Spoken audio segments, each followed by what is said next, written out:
Hello, friends, and welcome back to another episode of Beautifully Nerding. Now, I figured out what was wrong with my mic, okay, and we are back in business. I know it's been a while.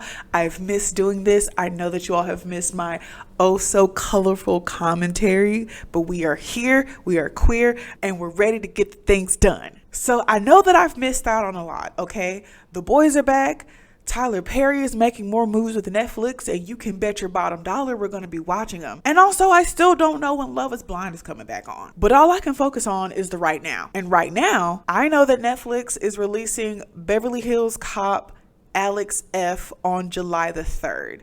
Now, per usual, I have never seen Beverly Hills Cop. The more I was looking into this and hearing other people talk about it, I learned that there are 3 other Beverly Hills Cop movies. I just thought it was the one. I didn't even know there was a Beverly Hills Cop 2.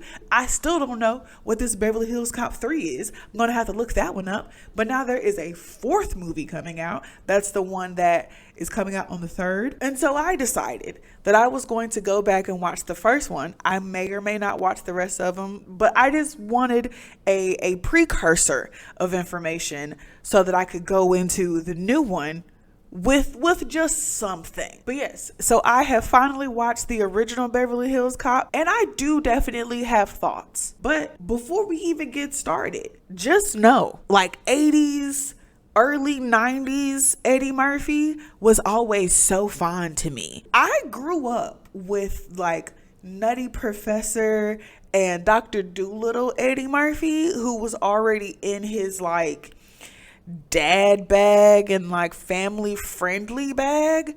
So I didn't get to see like 80s Eddie Murphy, because that's a completely different person. But like as I got older and I saw pictures of younger Eddie Murphy, I was like, I feel deprived, okay? Like, how did I miss fine Eddie? Like, why was no one showing me these things so that I could grow up with the culture of knowing that Eddie Murphy was fine? But anyway, we aren't here to talk about my childhood crushes. We're here to talk about Detective Alex Foley, okay? He's a cop in Detroit who has to travel to Beverly Hills to help a friend. The log line for Beverly Hills Cop is, after his childhood buddy is murdered while visiting Detroit, rebellious cop Alex Foley follows the lead to Beverly Hills, California under the auspices.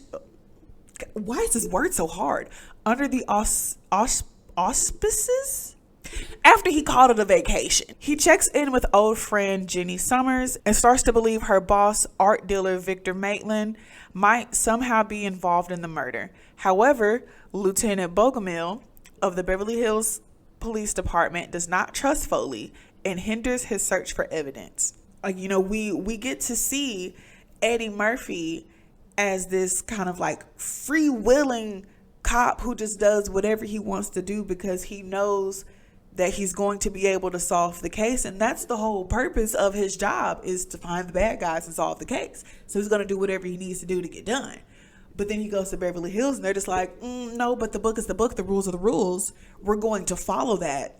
And Alex is like, I don't wanna. So like the movie even starts with a display of the prowess of one Detective Foley, because he's working a buy and they get pulled up on by some street cops. But like Alex already knows to hold on. Like he literally grabs the chain and I'm like, why is he holding on to that? Because the movie just started. I don't know what's happening. I don't know what to expect. And of course, the criminals start a police chase in this big old truck. Now, I don't know if this scene was the inspiration for GTA or if the people who made the movie were like, let's bring GTA to the real world, because it really feels like they were like, I'm going to hit every single car. Like, it's some folks that's just trying to visit their family. Taxi demolished, okay? There's a man who's trying to sell fruits and vegetables and just support his family. Truck pulverized, okay? There was an entire station wagon that got wrapped around a light pole and exploded. What is this movie? This is legitimately the first like 6 minutes of this movie. What is happening? Like, it was wild. And I'm like, nothing has been established to me except there was a very big budget for making cars explode. That's all I got. And so like the truck finally stops and the criminals run away because like it's literal mayhem is happening. And then the officers who like were chasing behind finally catch up to the other truck and pull their gun, but they're like, oh, of course it's you, Foley. Like, we should have known from all the destruction that was happening that it was you. Which is hilarious to me because it definitely gives like Bad Boys hijinks of like, you have the cop who knows that they're pretty good at their job, but like they go about doing things in a very crazy way that makes you think, is this really worth it?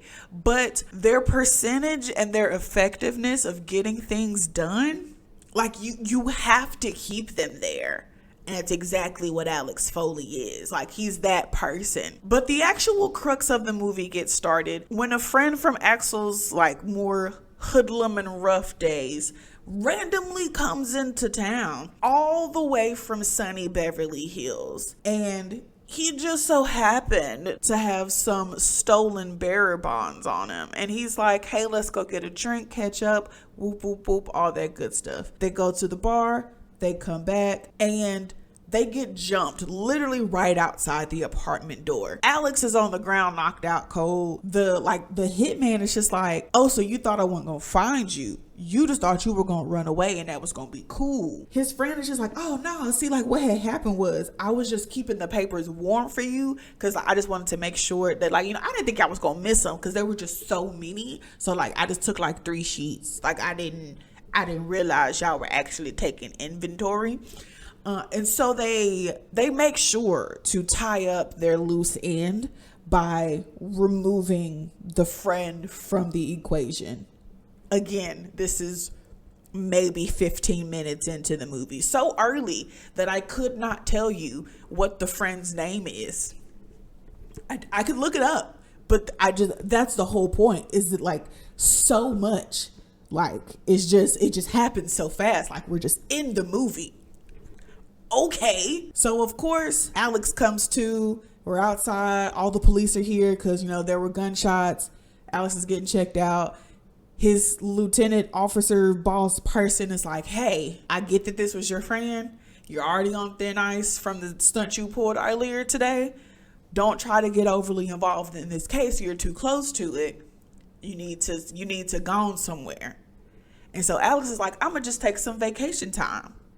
And the boss is like, didn't I just tell you to not get involved in this case? But Alex is like, oh, no. I'm not going to get involved. You know, this was a good friend of mine. I'm just going to take some vacation time, you know, clear my mind, all that good stuff. So, of course, that vacation leads him to Beverly Hills. Now, the rest of the movie is your typical fish out of water hijinks where Axel is working to get to the bottom of the case of his friend's murder, and the very by the books process of the Beverly Hills Police Department doesn't really mesh with Axel's by any means outlook. And honestly, it's really just a very funny detective story with plenty of side quests along the way. But yeah, it definitely gives, if the Three Stooges went to the police academy, and a lot of the time, it seems like Axel is the only one with any actual street smarts, which granted, you know, it's like he's the super like rough and tough. He's been molded by the harshness of the streets versus the very sheltered, there's no actual crime here, there's no Warren Bossing say of Beverly Hills. And it's like, no, the things are happening. You're just ignoring it because you're up in an ivory tower. But of course, with every culture shock type movie, you know, think you're bringing down the house, the fun-loving, carefree character rubs off on the tightly wound, stick-in-the-mud characters. The Beverly Hills detectives have been really like, no nonsense, honesty is the only policy, we go by the book. By the end, you got both one of the detectives and the lieutenant who are finessing the story to the chief. And everyone's looking at them like, I knew you had it in you. Wouldn't you like to hear my report first, sir? You have a report that explains all this. Yes, sir. Well, I will be very glad to hear it. Well, sir, Miss Jeanette Summers, the manager of Mr. Maitland's art gallery, accidentally discovered large quantities of a substance she suspected was cocaine in the art gallery's warehouse. She immediately communicated her discovery to Detective Axel Foley of the Detroit Police Force. You expect me to believe that report? That's the report I'm filing, sir. And we love to see it. But also, the funny thing about having subtitles on is that sometimes you'll get the name of like songs and like the artist who sings it. And I didn't realize that this song was written for the movie and is called Axel F. I had only heard of the song in Family Guy.